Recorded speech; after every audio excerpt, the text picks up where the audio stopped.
Hello, and welcome to Mechwarrior Online. Today I'm doing a review of the Cougar Blood Adder, or the BA. And it seems kind of weird that a Cougar has an adder in its name, but if you've driven the Cougar and the adder, you know that these mechs are basically really similar as far as the way they look and their features. What makes the Blood Adder special is it has a head torso that none of the other Cougars have. And in that head torso, you can either have ECM, but in the case of the Blood Adder, it comes with AMS, which gives you the ability to do something a little bit different. And let me show you this thing. By the way, this is the paint job that I chose. The colors are my own, but the original paint is essentially what the Cougar Blood Adder is capable of. When you go and look at this guy, this is what it looks like. The green with the gold and the snaky stuff. I like mine better. I kept it the same, I went with black. And I think it brings out the eyes a little bit better. Let's take a look at this guy. So with the Cougar Blood Adder, you get AMS in the head availability, which isn't available in any of the other Cougars.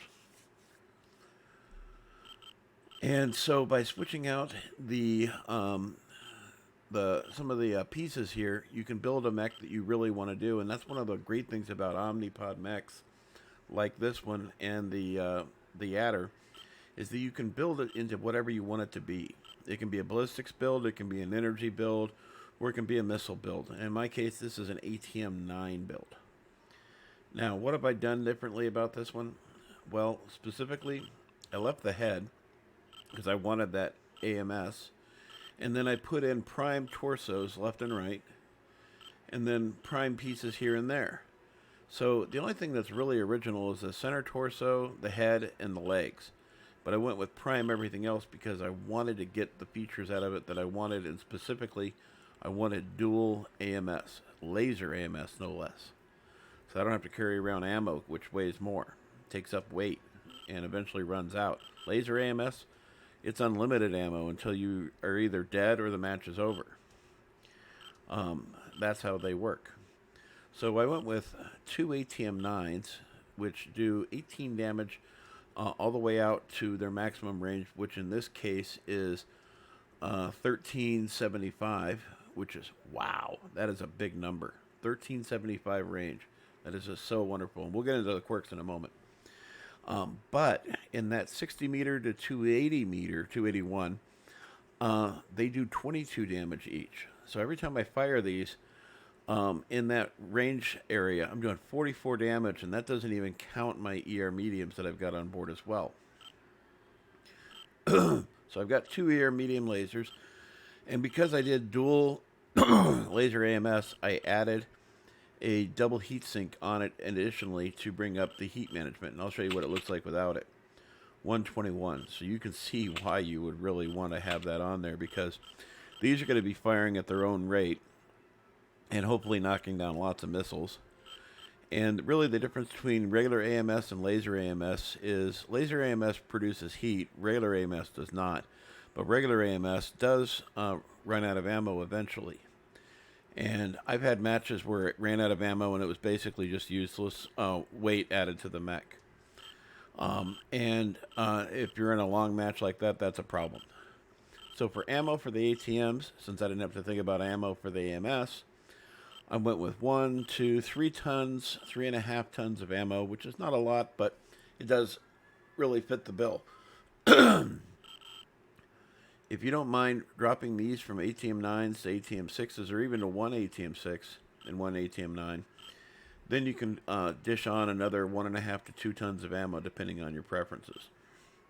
You can also sacrifice this heat sink here for the greater good of having two ATM-6s. But once you've done ATM-9s on a light mech, and you've had a match where you did 900 damage on this particular mech, it's really hard to go back. I tried going back to ATM-6s, and I never saw a 900 ever again. So I went back to the ATM-9s, and we'll see how it works out. but I've had 2 matches where I did over 800 damage using the ATM-9s on this build. And I think the original pieces for this, for the arms, were like ballistics, and with the machine guns, it's not bad either. It's okay. It's just not incredible. But let's talk about the features here. So the firepower we're looking at is 48, and the heat is 1.27, and the speed is 81. Now, when we go and look at the quirks, it says we're getting a C-build bonus of plus 30. I don't think that's even there. And all these things really don't even seem to matter because none of them are highlighted. So we're not getting anything there. But what are we getting? Energy cooldown, minus 5%. Base armor, plus 10. We come over here. Missile cooldown, minus 5.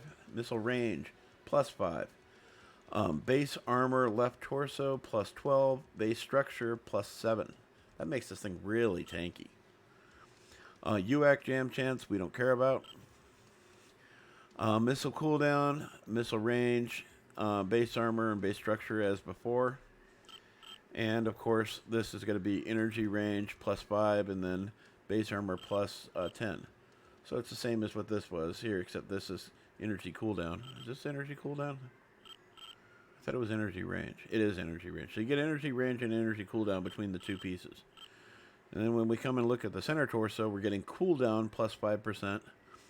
And then heat dissipation plus, or cooldown minus 5%. Heat dissipation plus 5%. Base armor to the center torso plus 15. Overheat damage minus 20. Wow. Now this does get hot. And for that, we go into the skills. So I maxed out on range, added 8 units of heat, velocity for the missiles. It's not going to do much else for anything else. Full missile features, absolutely. Scuttle density, armor hardening, a little bit of reinforced casing because I have a tendency to tank a little bit, and a little bit isn't going to do much, but it helps a little bit. Overheat damage, just to add to that 20%, why not? So it makes it 28%. And then AMS overload, absolutely a must. Coming over here, I can't enforce how important these 2 pieces are here. Heat containment and cool run are so important. This allows you to take more heat before you get into overheat mode. And the cool run really just increases your heat dissipation, makes it like you have an extra set of heat sinks on board. So think of it that way. Target info gathering, mainly just for the seismic. Sensor range, mainly for the radar deprivation. And of course, because this is an ATM build, I have advanced zoom on it so I can target without having to do locking, especially if you're out of range of your sensors, that is. And then, once again, 2 cool shots in a UAV, which is pretty much standard on all of my mechs.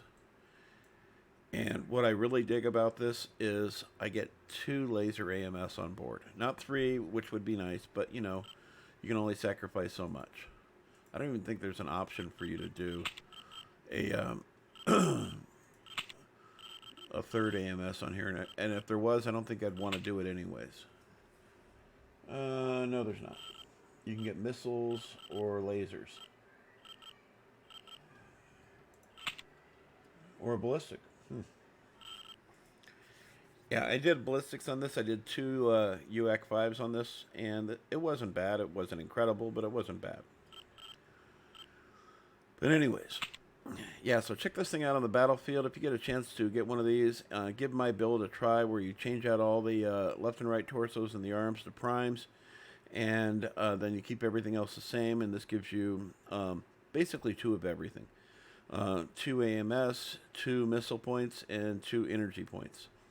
And it's a really nice build, and it works exceptionally well on the battlefield.